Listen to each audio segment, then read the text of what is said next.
L'Organisation des Nations Unies célèbre ce jeudi ses 80 ans. Pour en parler, deux invités en plateau, Chloé Morel, historienne, spécialiste de l'ONU et autrice de nombreux ouvrages dont Les grands discours à l'ONU, et notre correspondante à New York, Elisabeth Guedel, qui se trouve devant le siège de l'organisation.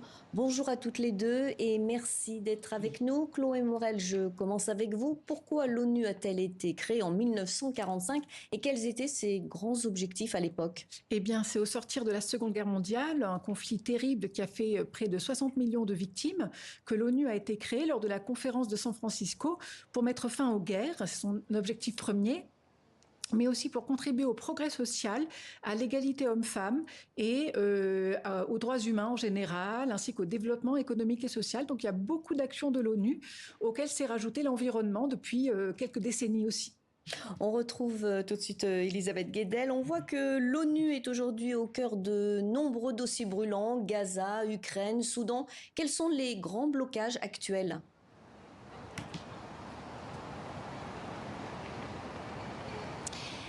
Pardonnez-moi, la communication s'est coupée, mais je pense donc que vous me parliez de tous ces blocages qui existent actuellement au Conseil de sécurité. C'est vrai qu'il y a encore quelques années, eh bien, les 15 membres du Conseil de sécurité, notamment les 5 membres permanents qui ont le droit, un droit de veto, hein, la France, le Royaume-Uni, les États-Unis, la Russie et la Chine, arrivaient à s'entendre sur les grands conflits, trouver un consensus, arriver à voter des sanctions quand un pays violer le droit international, à adopter des résolutions pour le déploiement d'opérations de maintien de la paix ou encore sur l'acheminement de l'aide humanitaire. Eh bien, depuis quelques années, ce n'est plus le cas. Par exemple, sur la Syrie, le Conseil de sécurité n'a pas réussi quasiment à voter de résolution en raison du blocage de veto russe et chinois. Veto russe également sur l'Ukraine, sur le Soudan. À Gaza, vous en parliez, eh bien, le Conseil de sécurité n'a réussi, malgré les multiples tentatives, n'a pas réussi à voter une résolution pour réclamer, pour exiger un cessez-le-feu en raison là du veto des Américains, les États-Unis, alliés d'Israël. Encore un échec au début du mois. Alors tout n'est pas sombre hein, dans ce tableau. Il y a eu quand même des résolutions votées par exemple sur la République démocratique du Congo, la RDC, où là les 15 se sont entendus pour condamner l'offensive du M23. Mais c'est vrai que là c'est l'impasse depuis quelques années et l'ONU n'arrive pas à sortir de cette impasse en raison de l'usage excessif du droit de veto. Et justement, Chloé Morel, l'ONU semble souvent paralysée par les vétos au Conseil de sécurité. Est-elle encore une voix influente dans les grands conflits internationaux ? Est-elle toujours écoutée ? Bien, en tout cas, elle est très nécessaire, elle reste indispensable parce que c'est l'organisation internationale la plus démocratique, car la plus universelle, avec ses 193 États membres.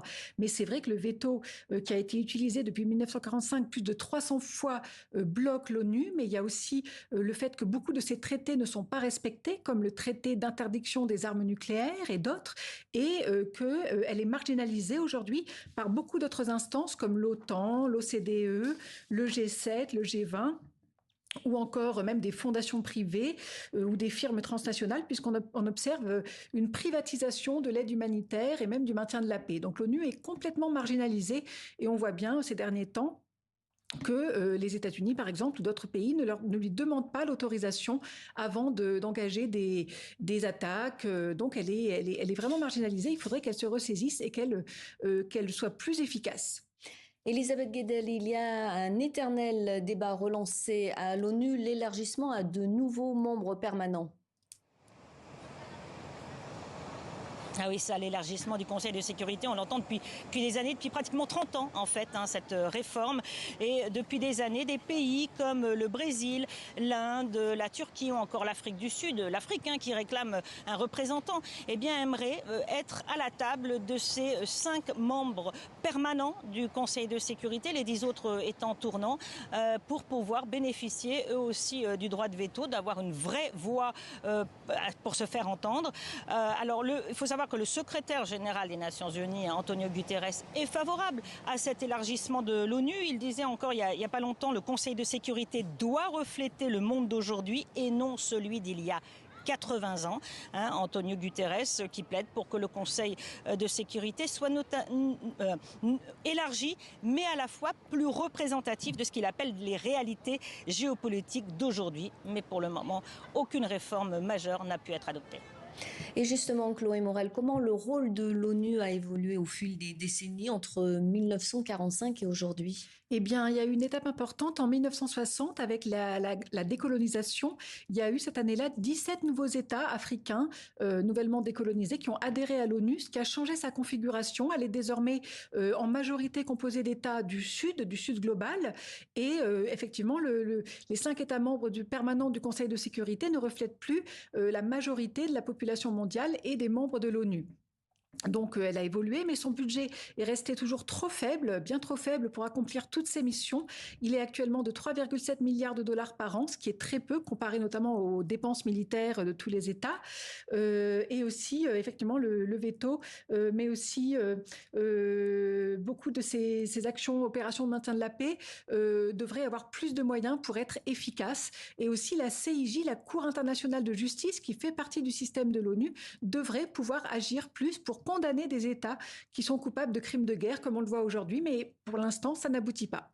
Alors 80 ans après sa création, l'ONU reste-t-elle légitime ou faut-il la repenser en profondeur? Et si oui, par où commencer? Eh bien, elle reste légitime parce que, comme je le disais, c'est la plus démocratique de toutes les organisations internationales, avec son assemblée générale où un État égale une voix, qu'il soit riche ou pauvre.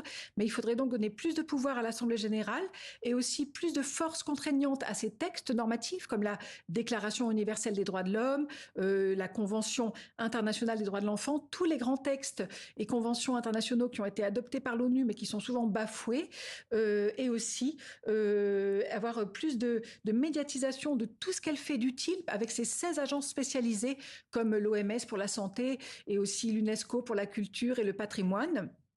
Et il faudrait lui donner donc plus de force d'action pour qu'elle devienne vraiment l'agence internationale qui s'occupe de la paix dans le monde. Et on voit qu'elle est en échec aujourd'hui. Et donc, il faudrait effectivement la réformer pour qu'elle ait plus de budget, plus de pouvoir d'action et plus d'efficacité. Enfin, l'ONU a-t-elle connu des succès majeurs dont on parle peu? Oui, tout à fait. Par exemple, avec l'OMS, elle a réussi à éradiquer la variole et à lutter efficacement contre de nombreuses maladies et épidémies. Avec l'UNESCO, il y a la célèbre liste du patrimoine mondial qui comporte plus de 1000 sites dans le monde et qui permet de les protéger et de les valoriser.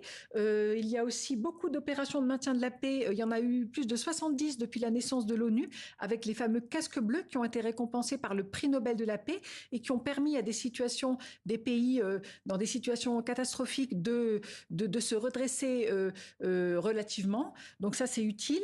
Et aussi l'action pour le droit du travail avec l'OIT, l'Organisation internationale du travail, qui a, par exemple, fait des nombreuses conventions pour interdire le travail forcé et améliorer le sort de nombreux travailleurs et travailleuses dans le monde entier.